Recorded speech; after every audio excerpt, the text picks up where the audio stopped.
What is up, Z-Pack? It's your boy Z-Dog MD, and we are live and direct with Against Medical Advice in the middle of the week. Why did we make an exception to our normal rule of doing Against Medical Advice, our deep dive, looking at thought leaders and people who are going up against the grain in medicine to transform it? We did it in the week because my boy, Dr. Robert Groves, is here, and this guy is off the proverbial chain, all right? He is a baby boomer, which makes him dope already, okay, and incredibly narcissistic. Here's the story.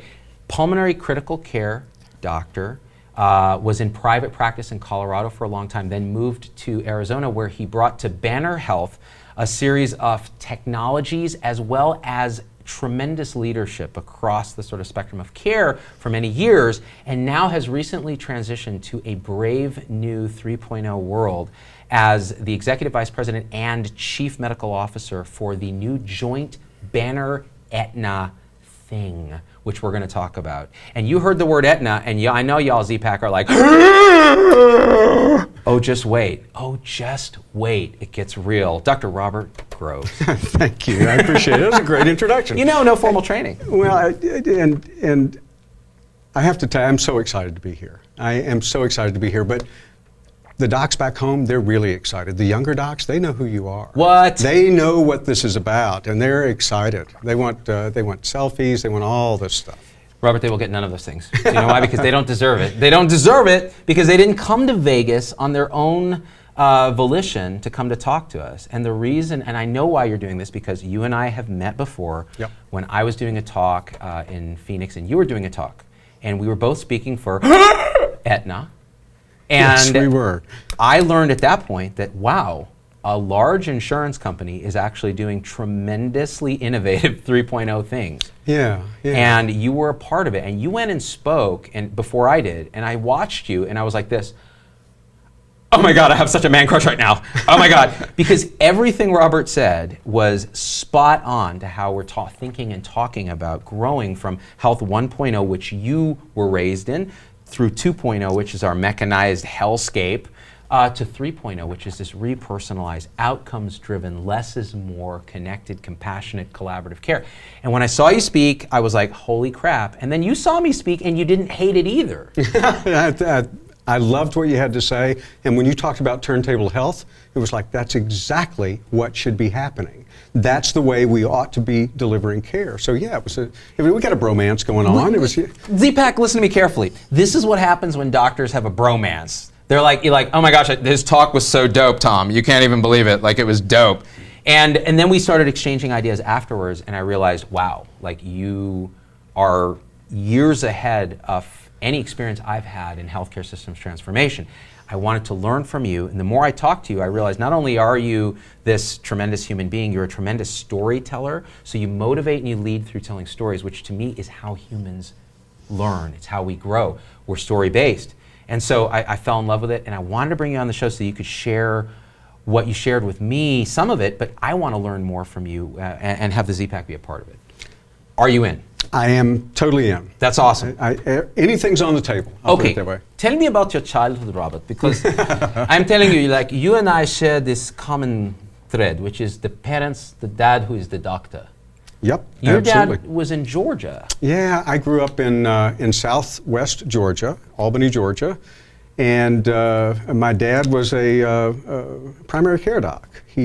At the time, they called them general practitioners because there was no such thing as family practice. And so, yeah, that was my exposure to medicine. I remember rounding with him, for example. Wait, you rounded, how old were you when you rounded with him? Because my dad would never let me round with him until I was in medical school. Yeah, no, I was probably 7, 8 when I first started making rounds with him. And what a gunner. Yeah, I know. Wow. We used to go into the physician's lounge, and morning report still happened. I mean, this is private practice, but they still did morning report. In private practice? In private practice. Every morning, everybody would go into the cafeteria in this big room, and they'd talk about the cases that came in the night before. Specialists and primary care docs sitting down together at the table. Now, the tables all had built-in ashtrays at the time, but and it was the South, of course. Tobacco's king. Exactly, yeah. But it was fascinating, and I guess what drew me to it is my dad was one of the first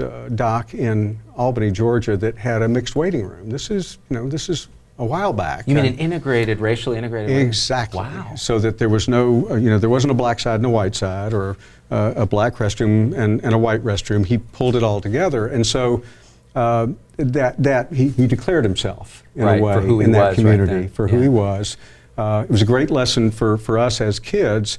But what happened was he developed some really close relationships with the folks that he took care of, and he got paid not in dollars sometimes, and chickens. Yeah. And the house that I ended up growing up in actually was a gift from a patient of his. Wow. And so that kind of connection and relationship was just so intriguing to me, and that's what got me started on this track of I want to be like that too. There's the same thing with me. Seeing my dad, and the patients would give him these gifts, and they almost always caused diarrhea, like almost 90% of the time, because they were pretty, they were well made, but not for weak stomachs. And I remember thinking, God, the kind of loyalty and connection that it took, and he loved them, and I think that's why he still practiced. He can't give up that piece. So that's 1.0. That's our parents' medicine. Yeah. Now, when you trained, your dad gave you some advice, right? He gave me the same advice my dad gave me. Yeah, it's the same thing. Because I loved what he did, and medicine was already starting to change by the time that I got into training, and so, but it wasn't all that clear to me. It was clear to him, obviously, since he was immersed in it, and he advised me to get a specialty. Because you need to be able to do something. Do something with your hands. You get paid for doing things. That's you what don't my get dad paid said. for thinking. That's what he said, the same exact thing.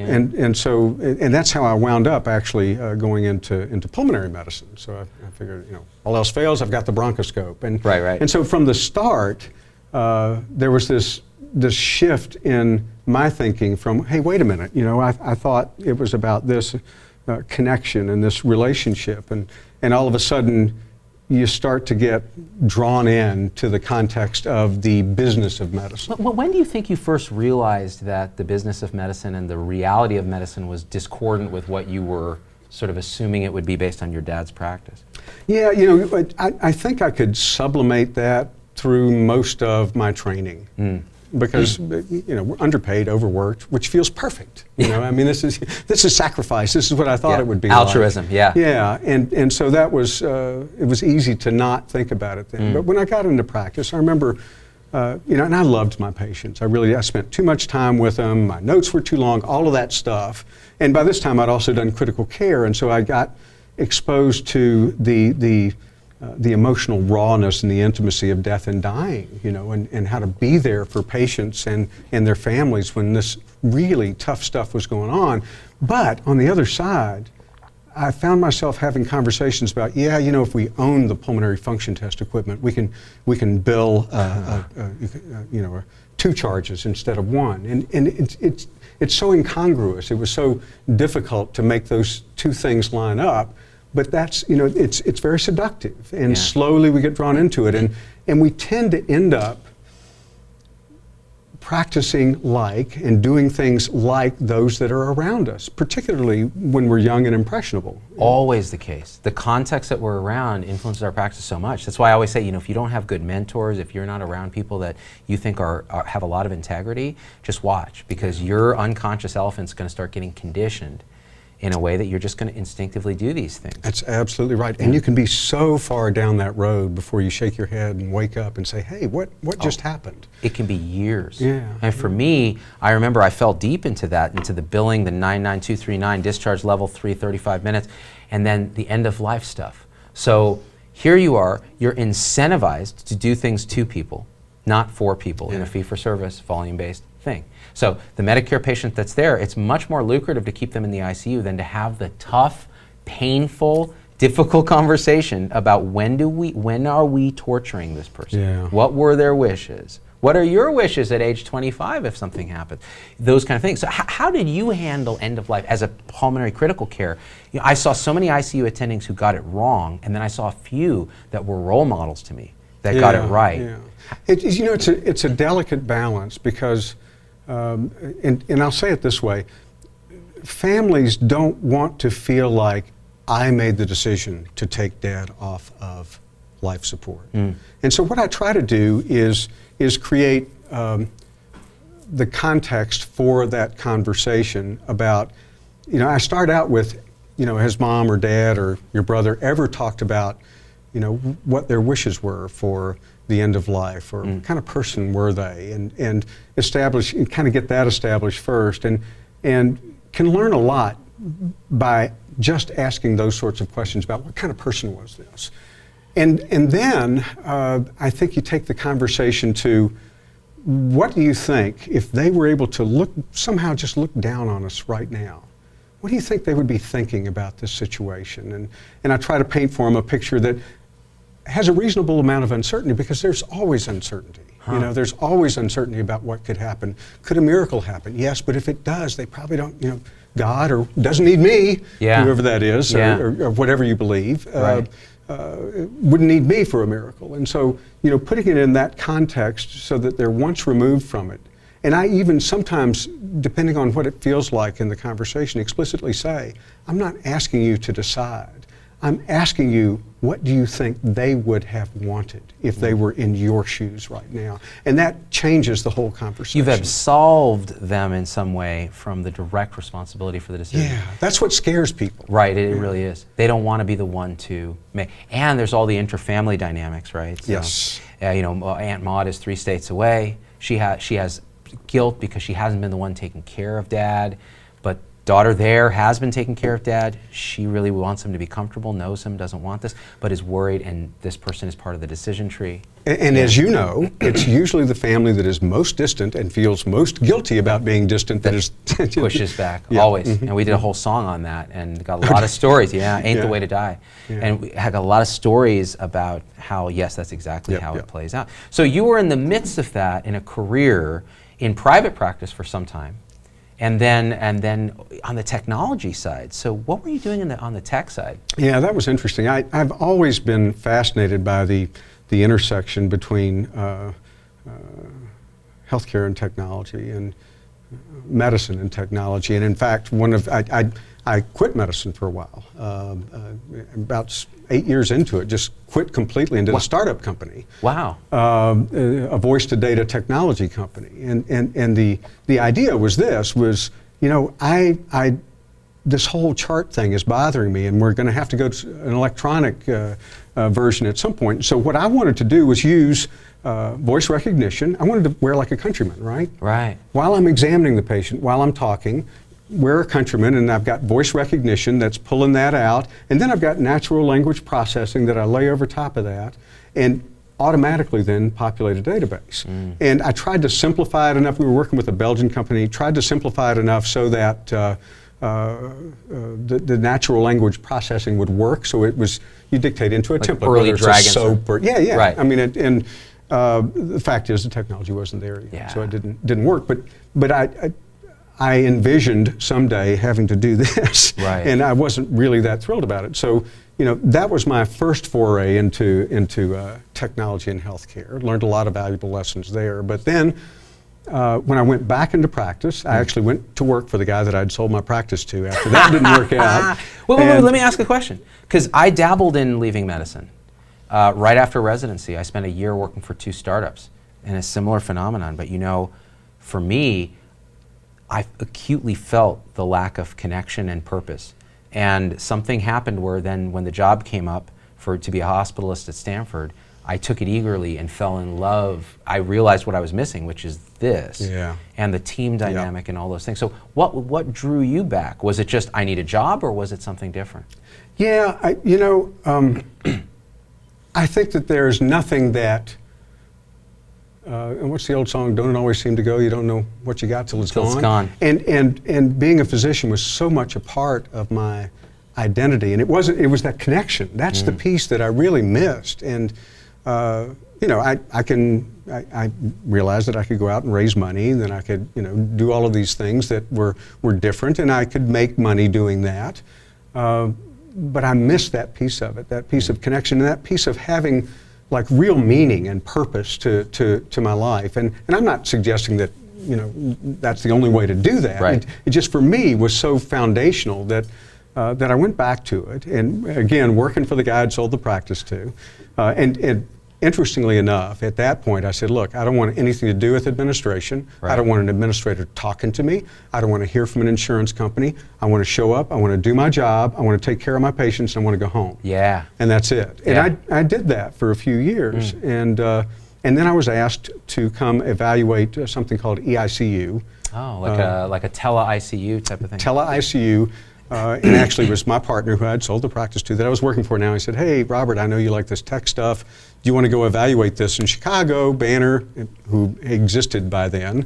Actually, I worked at a hospital that pre-existed Banner, but became part of that family. And he said, you want to go evaluate it as the local yokel to go look at this technology. And in that process, I met Deb Dahl, who is our Banner's Vice President for Innovation, and we hit it off from the get-go. And the next thing you know, I'm applying to be the guy that rolls out EICU for Banner Health. So that's how it happens. Yeah. You get kind of sucked in like that. And it's interesting, so for the younger docs out there who are like, how do I get involved in the innovation side and the administration side while still doing clinical medicine? This is one kind of path. You just end up connecting with a piece and then you pursue it. Totally unplanned. Totally unplanned. Did you have mentors in this, or were you the mentor?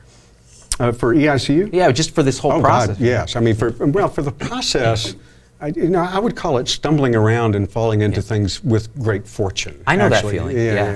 Yeah. For the EICU, oh yeah. I mean, I got to know the two founders really well, Brian Rosenfeld and his partner. It will come to me, yeah. No, and really great guys and very smart guys. I got to know them really well. And I got to tell you, my experience at Failure prior to that served me well when I went in to roll out this technology because, surprisingly, there was a lot of resistance to having a camera in the ICU and the ability for others to listen in and see what you're doing. Right. Might keep us safer as practitioners, though, from violent family members and things like that, though. Yeah, I mean, it's interesting. The only people who really had a problem with it, though, other than the doctors and the nurses, who were pushing back, the patients didn't have a problem with it at all, except for the schizophrenics who felt like somebody was watching them. Which they were. Yeah. Right. So this time they were right. So the idea is remote monitoring with cameras, biometrics, and someone outside is monitoring, or how did this work in the ICU? Yeah, so there's a location, call it a bunker, call it the clinical operations room. It's been called lots of things, but it's a location usually off campus because if it's on campus, doctors can't help themselves. If something's happening, they'll run away, and leave everybody else stranded because this patient needs me right now. Right. And so it's usually off campus, and there's a crew of board-certified intensivists, critical care nurses, and administrative support, if you will. And they are constantly monitoring every ICU bed in Banner Health, essentially. And there's an algorithm, a computer algorithm that's constantly running, looking for adverse trends, which computers are much better at than doctors who are poking their head in every now and then. So I like to say we did 4 things. One is immediately respond to requests for help. Right. And you can be there virtually instantaneously. Right. We dotted the I's and crossed the T's, whether it's DVT prophylaxis, stress ulcer prophylaxis, whatever the... So all the algorithms you were able to... All the stuff that we should be doing, but it's easy to forget. Right. Yeah. The third thing that we did was identify adverse trends and try to interrupt before they become adverse outcomes. And then the fourth thing that we always want to do is measure what we're doing so we can continuously get better. Right. So sepsis, things like that, you might catch early. You'll see a little tachycardia, low-grade temperature, other signs of sepsis. Yep.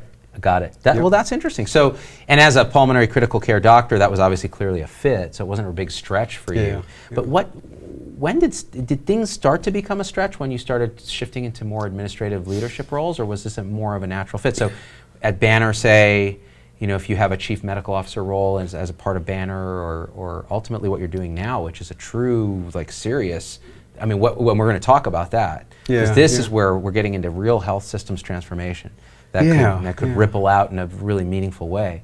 Was it hard for you to switch into that, or was this part of just who you are in your training? It evolved. I remember clearly when I was interviewing at Banner, and John Hensing, who is my former boss, the chief medical officer for the big Banner, was at that interview, and I remember saying, I like to build things. Yeah. I'm not necessarily keen on running them. Right. I feel once that they're way. built, but I like to build things. Yeah. And one of the interviewers said, well, that's not what we're looking for. Right. And Dr. Hensing, to his credit, piped up and said, no, I think that's exactly what we're looking for. And so once I did that, he kept throwing me stuff like, okay, that's great. Now we want the bedside critical care teams shored up. And why don't you work on that? Okay, that's great. How about reliability, clinical performance across all specialties? Can you work on that for me for a while? So he kept throwing, and so it just incrementally added up, and I kept doing more and more things within Banner Health, and pretty soon you got a career. You know? And it now seems to me like a lot of the stuff you were doing, first of all, I'm a big proponent of, and I'm sure you are as well, clinician leadership. Yep. So it has to be us, doctors, nurses, et cetera, people who touch patients, who have clinical experience that lead transformation. Yeah. Now the question is, what are you leading? So a lot of the stuff you just mentioned sounds to me like the typical Health 2.0 catchphrases. Reliability, and are you doing a Gemba walk, and is there lean, and it was Six Sigma, and this and that. And what's your take on these sort of adages of the 2.0 sort of process improvement stuff? Yeah, you know, it's interesting because let's take EMR as an example. So do we have to? What's that? Yeah, well, it's a great one, you know, because it sucks. Yeah, I mean, it does. Yeah. I mean, if you have to use it on a regular basis, it's painful. And the analogy is this: it's as if we're back in, you know, cars when they were first invented, right? You got to go out, you got to crank the darn thing by hand. It sputters, it's unreliable. You know, the ruts in the road, you feel every single one of them. It runs out of gas. It's easier just to ride a horse. Right. But somebody had the vision that one day it's going to be better. There's going to be a highway, and there's going to be, you know, interchanges, and there are going to be possibilities and beyond possibilities. And so the other analogy that I like to use is what is reliability? I mean, it's really, and Brent James has said this before, but if you got a choice, and this will anger everybody. Good. I like that. If you got a choice between doing things the right way and doing them the same way, do them the same way. Yeah. Now that's interesting. Interesting. Now, what he means by that is until you are doing them the same way, you don't even have a baseline against which to compare. Yeah. So reliability is simply, let's establish how we do something so that we can get better at it. Right. Now, you know, the pushback will be, well, now you're talking about cookbook medicine, you're talking about a one-size-fits-all solution. Is that true? Or are you saying, no, there are certain standard practices that you standardize, then you can compare, and then you can keep improving? Yeah, okay, so when I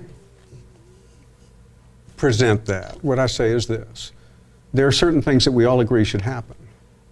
Let's make that part of the system. Let's make that reliable, because we all agree it should happen. Colon cancer screening. Whatever it is. Or whatever it is. Whatever it is. Evidence-based medicine. Right.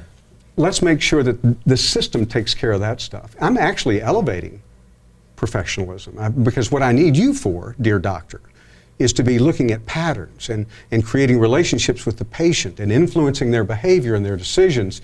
And you know, I'd like you to be awake and alert to do that tomorrow. So let the system take care of this rote stuff that drives you nuts anyway. And here's the, let me give you this example. When you got up this morning and you decided you wanted to go somewhere in your car, did you say to yourself, gosh, I have absolute autonomy. I will drive as fast as I want on whatever side of the road I wish to because I am Z-Dog. Oh, well, that's pretty much how I roll. I don't know about you, Tom Heineberg, but that's how I roll. But no, I mean, you gave up some autonomy. Yeah.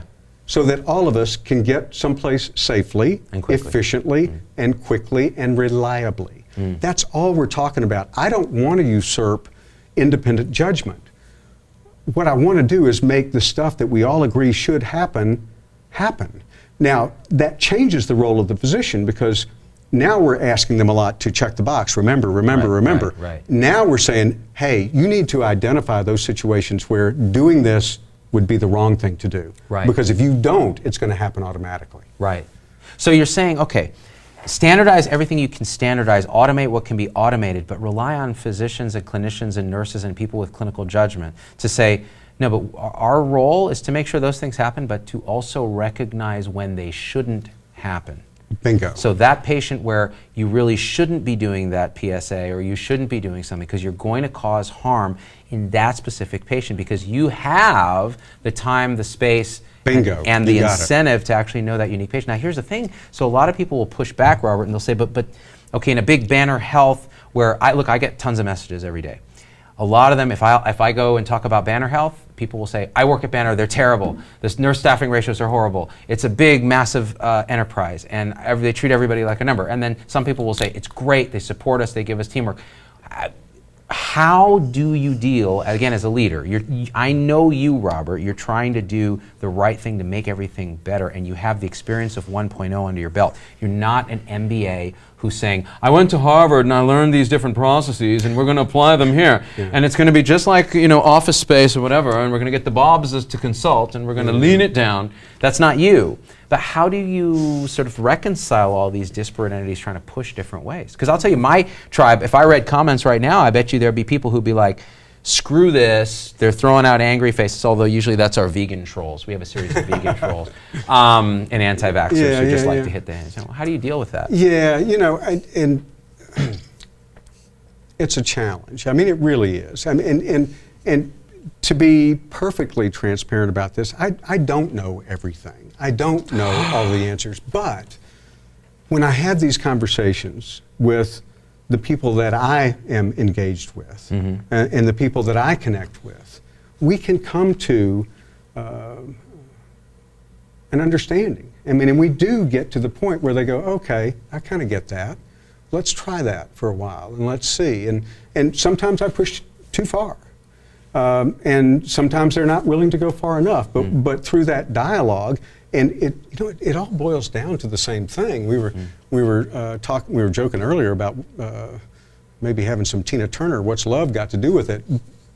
But bottom line, relationships with my team, whether they're peers, superiors, or somebody that's reporting to me for a time or for whatever, patients, it's all the same thing. If you have the connection and you build the trust and you build the relationship, you can come to consensus on how to move forward. That's really what it boils down to. Now, so this really has to do with leadership and trying to transform a system from 1.0 to 2.0. Now we're talking about taking that leap from 2.0 where you're talking about process improvement, reliability, sort of automating what can be automated, fixing the EHR to turn it from a Model T to a Tesla, that kind of thing, right? How then do we make that leap from the 2.0 to the 3.0? And that's where I want to talk about this Banner-Aetna thing. People ask me, why are you, because I'll occasionally go and speak for internal meetings with Aetna. Yes. And trying to show them my version of 3.0. Now, why would they even care? They're a massive insurance company. And the answer is their leadership, Karen Lynch, Mark Bertolini, they actually get this. This is fascinating to me. It is. And before we get into that, Tom, are there any comments you want to read or anything you want to interrupt us with? Kim actually wants a more specific explanation for what Banner actually is. Okay, fair enough. Yeah, good idea. Banner Health is actually it's a merger of two health systems in right around 1999-2000. That is mostly in Phoenix, Arizona, so some 28 hospitals now. I think I'll get this right, I'll try. 28 hospitals, there are 40-something urgent care centers, 2,000 employed docs, and other stuff. The University of Arizona health assets are some owned by academic Banner. stuff. So 2 academic medical centers, 2 medical school affiliations, both in Arizona, in Tucson, and in Phoenix.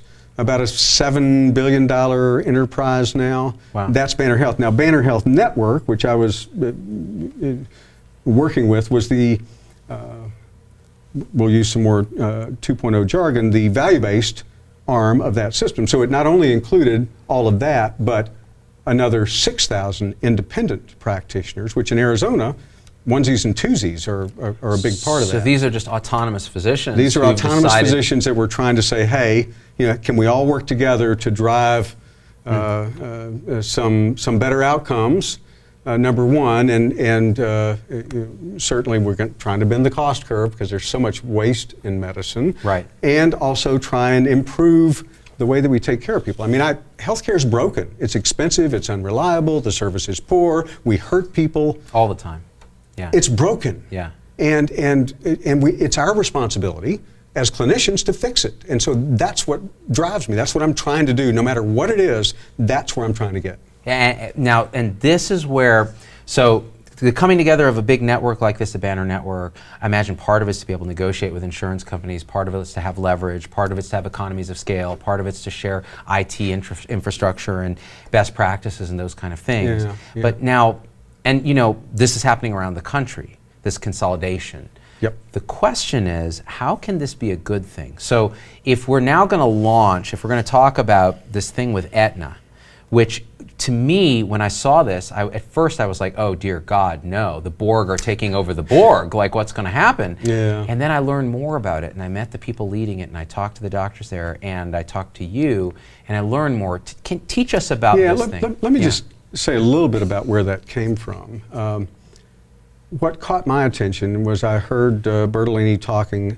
He's the CEO of Aetna. CEO of Aetna with the CEO of Banner, a fellow named Peter Fine, and the conversation that they're having moves to, well, we both agree, right, that the tools and tactics for managing patients ought to live in the delivery system. Yeah, where it's actually provided. And that's not the way it works today, right? Because you know, Aetna has case managers, and Aetna has utilization management, and Aetna has pre-approvals, and all of that stuff. I'm sorry, I'm on a prior auth call, Robert. I can't talk right now. Exactly. Yeah. Exactly. So all that stuff. All of that stuff should be either eliminated or pushed to the delivery system. And I went, wow. That's the first time I've heard that from an insurer. Here's an insurance company that's trying to, essentially, in the long term, eliminate insurance.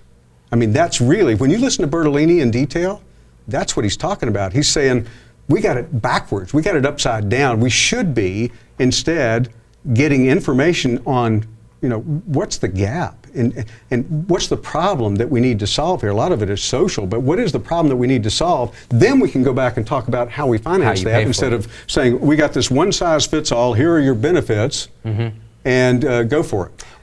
Well, I mean, this is oddly like what we say. We always say here on the show, let's stop arguing about who's going to pay for what and what.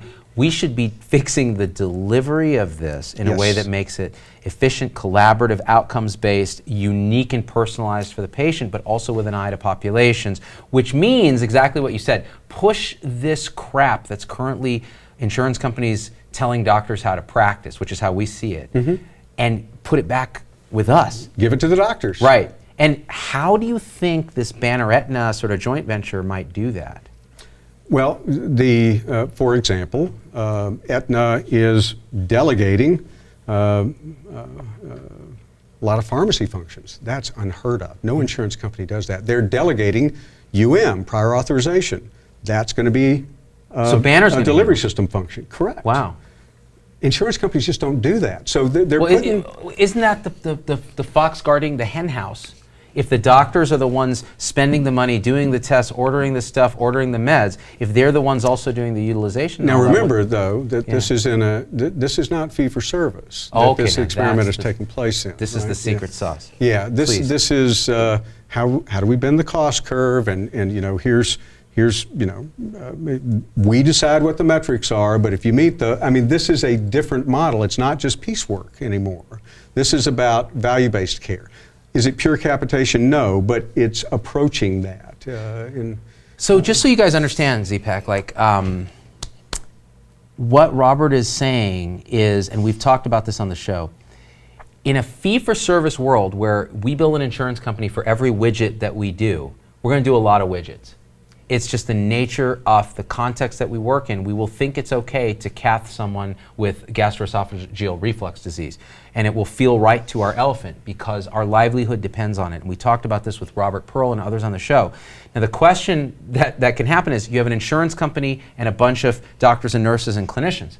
They're normally antagonistic because of that fee-for-service relationship. Now what happens when you change it to you get money to keep people well? And capitation is just a flat fee per patient per month to keep people well, but there's other ways to skin that. You could pay by actual measured outcomes, you can do different things, cost sharing, et cetera. All that being said, if that's the case, you can then tell the insurance company here is saying, Robert, we trust you guys. You're smart clinicians. You'll do the right thing if you know that you're getting paid to do the right thing, not to do more things. Yep. And then they shift that function to you guys. So no longer is an insurance company telling you how to practice medicine, right? But That's correct. But what are they giving you? Well, they have resources. Ah. I don't know if you've noticed. I've noticed they have resources. But they have resources that, this simply size, for Yeah. one thing, I mean, is phenomenal. They're 8 to 10 times the size of Banner, for example. Yeah. And so having a partner like that, and to some extent, I actually believe that there's a significant segment of Aetna that gets this. Yeah. Their culture suggests to me that they get this and that they really want to do something that changes healthcare. Could I be fooling myself? I hope not. But my sense tells me that there is opportunity here to move the ball. And we've tried so many things. And I won't sit here and tell you I know exactly what's going to get us to the point where this really takes off. But I think this sort of integration where you take the payer and you say no longer are you incentivized to scalp the docs. Right. And you take the delivery system and say no longer are you incentivized to jack up your prices to get the maximum you can from the insurance rates. You guys are in this game together. Figure it out. And my experience tells me, EICU, but my experience I've documented it with EICU, cost quality, two sides of the same coin. If you dramatically improve quality, cost goes gets better. down. Yeah, exactly it goes down. right. Mm-hmm. And that we dropped the mortality rate in our intensive care units in Banner to 60% of Apache predicted, while at the same time length of stay went down to 70% of Apache predicted, and that's hospital plus ICU length of stay. So dramatic improvement in cost, dramatic improvement in quality. This is possible to do across the board. So let me ask you, because one of the things I would anticipate, and having been to a couple of these conferences now, here's the thing, Robert. Like, look, I'm a skeptical, and I'm responsible to my constituents, which are the ZPAC, to not, first of all, deceive them, and to try to shine a light on things that could work, but also be honest about when they're not working or what the dangers are. Yeah. Now, I was very skeptical about the Aetna thing. Then I went and spoke at the conference you were at, and saw the engagement with the message I was giving, which is the same message I give the ZPAC. Yeah. I met you. It's a tough message. It's a tough message to hear, and especially for older docs and for insurance people. Yep. So then I did it again for a group of Aetna leaders, and I got a standing ovation. Wow. From an insurance company's leaders, and I was giving the same message that I tell the ZPAC, that I did in my TED Talk, then I did it again the other day in Phoenix, and the same response. And it makes me think that there's something about this group of people, their leadership, the partnerships, that puts them in a potential to actually make transformative change, even though they are part of the legacy system that could be considered the problem. Yeah. Go ahead. Well, I just think that you mentioned the legacy, and the natural history of legacy systems is that they disappear. They don't do well. Yeah, they don't do well. But I think what's really interesting about Aetna's leadership in particular is if you really listen to what Bertolini is saying, he's saying, and he's not just saying it, he's doing something about it, his compact with employees.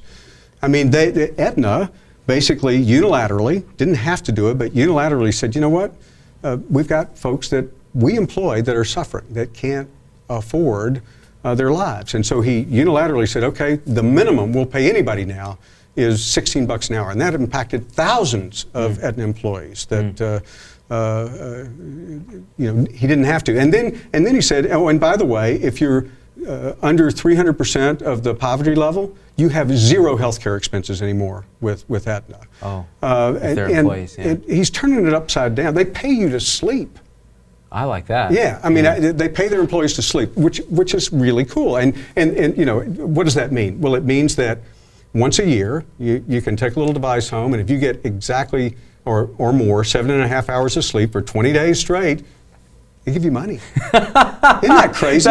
That's the kind of invasive metrics that I actually would like. Pay me to sleep. Yeah. It's novel though, and it's Bertolini, I think, understands that we have neglected our responsibility for social determinants of health support. And because of that, we're suffering. Well, so Bradley James Olson says, I hear all these words, but I do not see any actions towards Health 3.0. Yeah. You know what? It is like walking in mud. It really is. My biggest fear with Banner-Aetna is that Banner plus Aetna equals bureaucracy squared. Squared, right. I mean, it's not, and let me say that for a company that is used to making pretty good money, doing it the old-fashioned 2.0 way. 2.0 way. Yeah. 90% of their income comes from that. Right. Cannibalizing yourself doesn't sound all that attractive for a company like Aetna that has, done really well in the insurance business. Eliminating yourself doesn't sound all that attractive. So it's not that this is, gosh, we're going to snap our fingers and instantly this will happen. But I saw potential, that there is enough top leadership that are pointed in the right direction. That doesn't mean everybody is pointed in the right direction. Right. But there's enough of that top leadership pointed in the right direction that we got a shot at this. I think who's going to transform the system, it's going to be one of three things. It's going to be either a very well-run, doctor-led organization that doesn't have these big expensive buildings called hospitals to worry about. Right, yeah. It's going to be one of the horsemen, Amazon, Apple, Google, Facebook. The horsemen of the apocalypse. Yeah, yes. well, Scott, what's his name? Scott Galloway's book. Fascinating waltz through all of the DNA in those organizations. Or it's going to be a tightly integrated organization of sufficient scale to get people's attention. It's not going to be, in my opinion, United plus Optum, although that's the real behemoth in the market. Yeah, they are huge. That's a $200 billion organization. Yeah. And Banner is 7. So I'll say this. My experience, and again, and I'm going to address the ZPAC on this one because I feel like here we have a platform, we have a voice to be able to speak truth to power and say, look guys, like we on the front lines feel this way, and if you try to screw us, we will cut you. And I think one of the things that I've noticed with the little bit of work that I've connected with Aetna is that they are actually motivated to do this. Now, I have also worked with others in this space, and you mentioned one of them. I won't say it again because it's a bad word, but I've worked with them in the turntable context, I work with them in other contexts. They say all these things and they do the opposite, and part of the reason is they're so big that their internal processes compete with each other for dominance. If something comes up that's truly disruptive, another division will smack it down. Yeah. And then everyone in that division that's leading gets fired. Yeah. That is the kind of corporate bureaucratic evil that we have to strive against. And that's a really important point because one of the things that I advocated and fought for pretty hard at Banner Health Network, the insurance division, is different from Big Banner, which is the hospitals, the docs, the employed docs, the urgent care centers, all of those little pieces of the delivery system. Banner Health Network includes all the independents, number one, but it also is trying to do something very different. And so for the first 4 or 5 years, BHN is borrowing corporate services. So we'll borrow some case management services, we'll borrow some quality services, we'll borrow some leadership. I don't think that works because at the margin, Big Banner is going to lean towards, the momentum, which is fee for service, do it this way. We need, heads and beds. Yeah, heads and beds, volume. Mantra. Yeah. And so I advocated for, we really need to pull case management over into BHN so that it's semi-autonomous. And we got that accomplished. And you know what? We need a quality team that's unique to BHN because quality is very different in our world than it is in yours. Right. And we're getting that done now. So I think the same thing, and I don't know whether it's going to come to pass yet or not. I've been in this role for a month. Yeah. So I don't have all the answers, nor do I know all the context even yet. But I feel the same way about this. If it's going to be just a little experiment here, but we'll trickle some resources your way every once in a while, probably won't work. We have to have enough resources to try and fail. We have to have enough autonomy to actually compete with our parent companies, right? I mean, that's the real story. And it's not just about competing side by side. It's like, I'd like to cannibalize you. Right. You know, and that's not easy. We want you to disappear. Yeah, exactly. Well, but you know what? That's the only way it's going to work, because you and I both know that the path we're on currently with our legacy systems is a path to ruin. Yes, it is. And we've said that with we have gone to war as a country for less than this system has done to us as a people. Yeah. It has let us down. We have medical errors. We have too much cost. We do things to people instead of for them. A lot of what we do is unnecessary, misguided, not evidence-based, and we have to do something about it. And we have sucked up every bit of increased productivity of the middle class for the last 2 decades. For 2 decades. Yeah. I mean, imagine where we'd be as a country if healthcare wasn't the weight dragging us back. And the truth is, you and I have both profited from this. Yes, because true. we've practiced in the 1.0, 2.0 systems. And so we have to come to peace with that and then try to push through and build something different. And that's a challenge. When your livelihood depends on believing the truths of a system, you will not look for new truths. Yes. You will resist change. And that's why sometimes you have to force yourself to have your livelihood depend on different truths. And that's what you've done. I had to do that when I quit and moved out here. It's the same thing. You gotta take some risk and put it out there in order to really move into that space. I agree with you. Tom, comments? Speaking of sort of making peace with that, Dr. Robert, me and you were talking earlier before the show about meditation.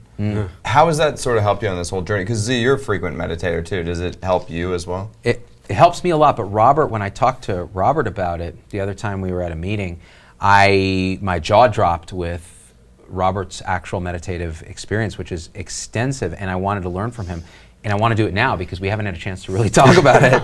And again, this is a little shift, but it's not really, because we're talking about transcending as a system to a 3.0. First, you have to personally transcend the sort of conditioning, the self, all these other things that have kind of accumulated as baggage over the years. Yeah. And they say medicine changes one funeral or retirement at a time. It doesn't have to. It can change one enlightenment at a time. Yeah, and I guess the way I got into it was probably what you call burnout. I'm not familiar with that. Yeah. And I just I needed a way to step off the merry-go-round, at least for a little while, and recollect. There's a phrase that my wife's family uses about remember yourself. And which is interesting since there isn't one, but right, the self is an illusion, right? Yeah, but it is a useful phrase for me, and I think about that a lot when I'm getting frenetic or out of, and the practice of meditation has made it possible for me to create a little bit of space most of the time. I suck at it like everybody else does, but most of the time between stimulus and reaction. And if I have that little bit of space, then I can prevent causing myself a whole lot of trouble. So, Z-Pak, we've talked about the elephant's unconscious response that's conditioned. You get a stimulus and the elephant goes, "Bah!" And the writer who's aware of that response and then justifies it as a press secretary. I think what Robert's saying is, and I've experienced this with meditation you can actually be aware of the conditioned response and put a space between it and what you actually do. Brene Brown calls it the shitty first draft.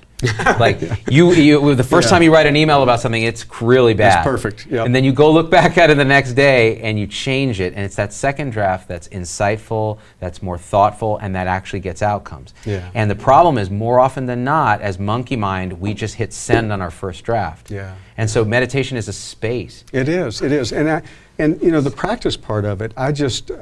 And by the way, when I first went into meditation, I wanted it to solve all my problems. Yeah. It won't do that. It doesn't do that, yeah. It won't solve your problems. It won't make you more religious. It won't make you a better person, frankly. I discovered that anyway. Yeah, you're a horrible person. Yeah. I mean, it's made you worse. And so I got frustrated with it for a while and said, screw this. I wanted a fix. I want something to fix me. But then I went back to it and had some great experiences with long meditation retreats, and if you can get past that barrier of I can't meditate, I suck at this, I'll never be any good at this, I can't stop thinking. It doesn't help me. I mean, how many excuses I came up with? Been A through 'em million all, of yeah. them. Mhm. And regardless of the excuses now, every day I get up and for 25, 30 minutes, depending on the day, I sit there. I mean, and it's really almost that simple. And let everything else fall away. Don't, if I get a thought about, oh my God, fine, just let that thought go. It'll be there later, trust me. Yeah, it's not going anywhere. Yeah. It's not going anywhere. And at some point in that process, I began to realize that, this is okay. All of this stuff is okay. We talked a little bit earlier about the paradox of the reality, for me anyway, that I feel like I live in is, it's that Star Wars bar. And I don't know if everybody's a Star Wars fan, but it's just, this nasty glop gooks flying everywhere. That's life, right? Yeah. That's what it feels like. That's, down to the nitty gritty. And then there's Major Tom, who's out here just softly floating, in the vacuum of space. In the vacuum of space. Yeah. And it's being able to find Major Tom in the middle of the Star Wars bar that makes the difference. And they are both simultaneously true. Present. I mean, that's really the way that I experience it anyway. How important was the retreat to your progression as a meditator? I mean, these are silent retreats for how many days? Like a week? Yeah, I mean, they vary depending on what tradition or whatever. But the one that I went to, you get up at 4 o'clock in the morning, you start meditating at 5, and you do it for 25 minutes, and then you walk for 5 minutes. 25 minutes, you walk for 5 minutes. During the day, you have an hour and a half silent breakfast that's formalized. You have an hour and a half lunch, and then you have an hour and a half for dinner, and you go till 9 o'clock, and then you go to bed and you get up and do it again. And that's for usually a week. And people think, gosh, what a waste of time. But it's not. I mean, getting to know myself in that way, there's just no substitute for it. And coming back after a retreat like that. What's that like? I'm here to tell you, man, the world is crazy. It is insane. You pulling up, first of all, starting my car, I thought it was going to blow up. It's like, where did all that noise come from? Wow. And it's just the stimulation that we're exposed to on a regular basis. It's a wonder that any of us are still sane. And now with the short attention span theater, and I was watching the TV the other day, the camera never rests. Yeah. And it's gotten worse as time has gone on, Yeah. it seems, and the complexity, et cetera. And having that place to just be calm and relaxed and not chase any thoughts I mean, it's just so cool. So I'm looking to do it, and I'm going to live stream the whole damn thing, Tom Heineber. I'm going to be live tweeting, because it's silent, but doesn't mean I can't tweet. That's true. And I'm going to be like, oh my God, I'm so calm, you guys. I'm so calm right now. You can't even believe it. Oh, this is so blissful. Anyways. But see, I think that's how our minds work now. We're constantly reaching for our phone. We're constantly, like you said, the cuts are very quick. Wait till you see the video. I think I played it for you, the video we're going to release tomorrow with the animojis. Yes. Oh my God. So Tom, other comments? Let's see. Anything you want to tell these guys, like any words of wisdom, I think, they really want, again, I think most of us want to feel like 3.0 is going to happen in an organic, real way. And there's a lot of skepticism because we've been burned too many times. I have a good comment from Jen who says, honestly, I listen to AMA or Incident Report on the way home from work as a deterrent to burnout. I listen and feel encouraged because I know there's a huge community out there pulling to make medicine better. So I think like having you on, Dr. Robert, and having the conversation with so many people, it is starting to change, but we're not necessarily seeing the action quite yet. So yeah, and it's, gosh, I was reading somebody the other day who said, it almost is going to take a movement. Yeah. Like civil rights. Yeah. It's health rights. Dave Chase has been saying this, and he said it's kind of like a Rosie the Riveter, like the woman who in World War II was a symbol of stay at home and build the war machine at home. Yeah. We need that in healthcare. We do. You know? Do. We really need something to rally around. And I think it's Z-Dog. Well, I'm not going to take credit for it, but I think we have a studio audience here. Hey, you guys, come over here for a second. You want to say hi to the Z-Pack? Yeah. So part of the thing is, if you're a donor on Patreon, what up, fam? You can come and be in our studio audience. And we've got 2 nurses here from Idaho. What were your names again? Blake and Madison. Blake and Madison. And they came all the way to Vegas to do a thing, and they are part of the movement. If we can't start a grassroots movement between docs, nurses, and muggles like Tom and Logan, I don't know who can do it. So it's on us, people. You know what I'm saying? Thanks, guys. Thank you. Z-Dog for president. Oh, hell yeah, president. I don't want to be president. That sounds horrible. Yeah. Although you can be my press secretary because you're good.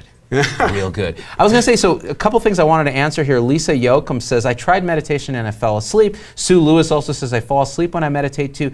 Listen, guys, that's not uncommon. No, it's not. And actually, the Buddhists have a whole algorithm for this. The Buddhists were the first checklist 2.0 sort of way, because it's called, there's subtle dullness and there's gross dullness, and there's different kinds of tiredness, and actually appreciating the type of tiredness you're feeling, and then eventually overcoming it. Well, and the bottom line is that's okay. Yeah, it's part of It's the all process. okay. It's And part you of the might fall process. asleep for 4 years trying to meditate, Yep. but that's okay. That's okay. And you know, some of the time it's maybe you need to work for Aetna and they can pay you to get some sleep. You know, I mean, You need something to push a little bit. Well, and that's the real answer is that's okay. Right. Whatever it is, it's okay. You just go back and you do it again. So my meditation this morning, I used something called Insight Timer. Yeah, which yeah. is, do you use it? I use that. I yeah, love yeah. it. It's great, and it'll just be like, bong, Yeah, and yeah. it'll play a gong, and then you can set how long you want it and how often it'll play the bells. So I do a 30-minute meditation, and the bells ring at 15 minutes and 30 minutes. And the minute, I'm so conditioned now because it... Wow, we are so close on this. I know, right? Isn't that scary? So I'm so conditioned because I've done it enough now that my unconscious knows when it hears that bell, it goes Yes. right into... It is a trigger. Yeah. A trigger. It goes into meditation mode. I focus on the breath, then those wandering thoughts arise, and I'll see them, and I'll go, oh, tonight Dr. Groves is going to be on the show. Maybe I'll ask him about this, and this, and this. Oh, wait, the breath. Back to the breath. Yeah. And then, oh, you know, Tom and I are supposed to do an emoji thing. Oh, you know, the Tom and this and his beard. And oh my God, I hope he didn't have Chipotle for lunch. Oh, the breath. And it comes back. And it's that repeated sort of conditioning. Then about 15 minutes when that second bell rang, Yep. I was in a blissful, you know that bliss that arises? Oh, yeah. So this is one thing, Z-Pack. Oh, yeah. Here's a motivator for you. You're not supposed to chase the bliss in meditation, but when it arises, it's a full body well-being and tranquility that you can't describe. But it's so beautiful, you understand how people could become deeply religious or deeply spiritual because you feel that and you go, oh my gosh. And that will arise. Yeah, And yeah. you don't want to chase it, but when it arises, you go, okay, all right. You don't want to be a monk. You don't- I mean- there will be a good 30 seconds there when you'll want to be a monk. I know. Yeah. I've been there. Yeah. I was like, I'm going to quit all this. Yeah. I'm going to tell Tom Heineberg, here's my wallet. You take it. Go crazy. Yep. Hell yeah. I'm going to go. Hell yeah. I'm going to go to a cave. I'm going to call my boy Robert Groves. I'm going to be like, we're going to a cave, Robbie. Let's do this. Oh, my. And that might happen. Tempting. Very It is tempting. tempting. Tom Heineberg, what do you think? Should we wrap this up? I say let's wrap it up. By the way, that happened to the Buddha. He was a real piece of shit and he left his family, so. You know I'm what? just saying. Just saying. He did give up his material You make a possessions. good Material point there. things, aka his wife and son, material possessions. You Not gotta a put- great you role gotta- model. The It's a Buddha. very good point, and I'm not advocating for the Buddha in particular, but gosh, he has contributed in a big way. You know, it's interesting, I think, to think about all of the people in history who have been like that, right? I mean, Gandhi Right. was not a great guy, Right. but what he contributed to mankind was remarkable. So another paradox for us to try and figure out. This is the paradox of some of the great gurus in history were total effing assholes. Yes. And the reason is they transcend the self, but the self they transcend gets really It powerful. doesn't fix you. It doesn't fix you. It doesn't fix you. Yep. And that absolute power. Yep.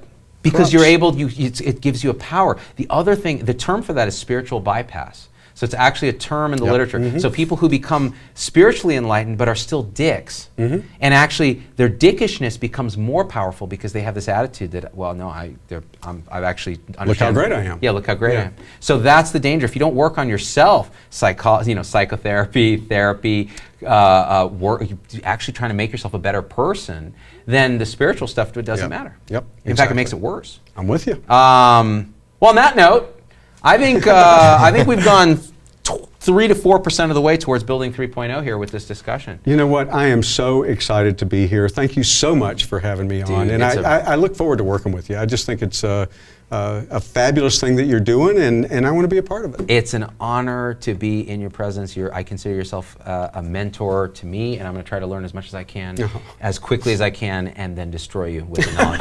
Now that's the man I know. There it is. Robert, what a pleasure, man. Thank you so much. Thank you, Z-Pack, and we out. I'm also honored to sit next to Logan. Oh, thank you, Tom. What you do is amazing, and I've been a spiritual fan of yours for quite a while now, Thank you, sir. Tom. You're welcome. You're welcome. I hate you both so much.